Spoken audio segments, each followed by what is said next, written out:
And it's important to note that at least 7 journalists have been killed in Gaza since Saturday, according to the Committee to Protect Journalists. Let's go now to the British-Palestinian surgeon Ghassan Abu Sita, who left London for Gaza on Sunday as it was clear what was unfolding after that slaughter in Israel.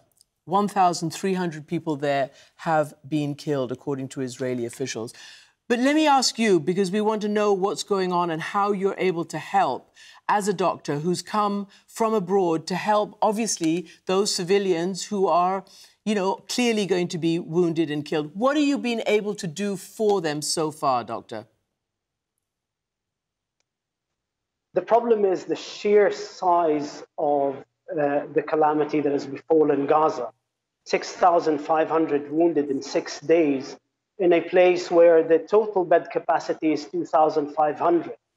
This has completely overwhelmed the health system, which was already on its knees at the end of 15 years of siege.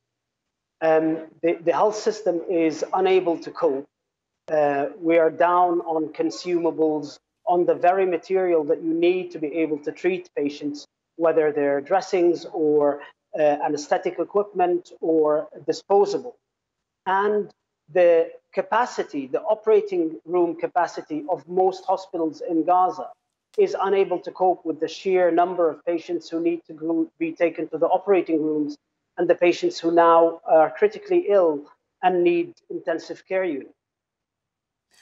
Dr. Ghassan, can you tell me what is the effect, and are you feeling it yet, of the blockade as the Israeli Defense Minister announced a few days ago, as I was just talking to a senior government advisor about, you know, the food, the fuel, the water. Do you have enough water? Do people have food? Is it going to run out? So the thing that you notice most when you're in the hospital is the absence of basic medical needs. Equipment that you need to be able to treat the patient. Also, all of the hospitals now are completely dependent on generators for electricity. And diesel is one of those things that are now not coming in as a result of this total blockade. You see these water tanks that are being delivered to homes and to hospitals all around the clock, even though there is continuous bombing. Food at the moment is not short, but there are over 250,000 people displaced. A lot of them, thousands, living in the compound of Al-Shifa Hospital, Gaza's main hospital, or with relatives.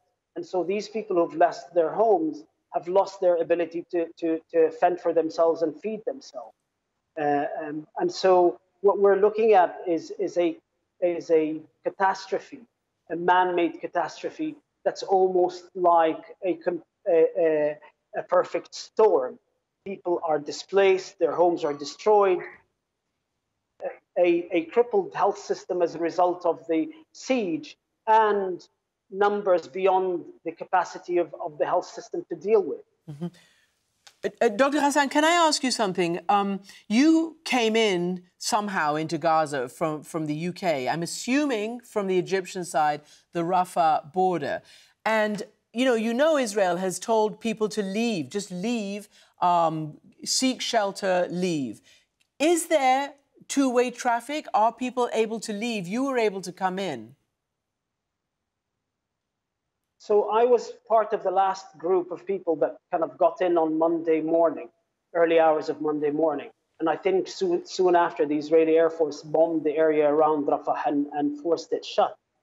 There hasn't been anybody in, and certainly no one has been out since then. I think the Rafah crossing has been shut since then.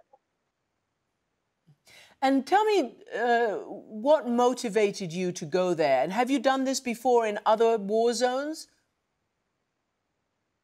So I've been to Gaza's wars in the 2009 attack on Gaza, 2012 and 14 and 2021. And I've worked in Mosul, I've worked in Yemen, I've worked in Damascus. I'm a plastic and reconstructive surgeon. I have, over the years, developed a expertise in war surgery, and as a Palestinian, I am driven to continuously come back and help my people here who are under continuous attack.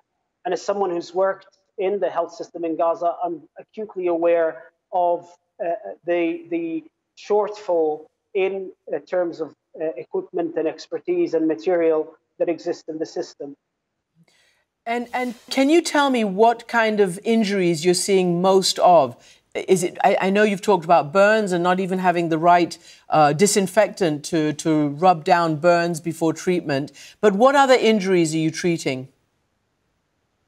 So when the overwhelming majority of the wounded are coming from the rubble of their own home, and this means that between 30 and 40% of the wounded are children, and they're injured by the blast, shrapnel, masonry that flies in and damages their bodies, or they're crushed under the rubble of their own homes.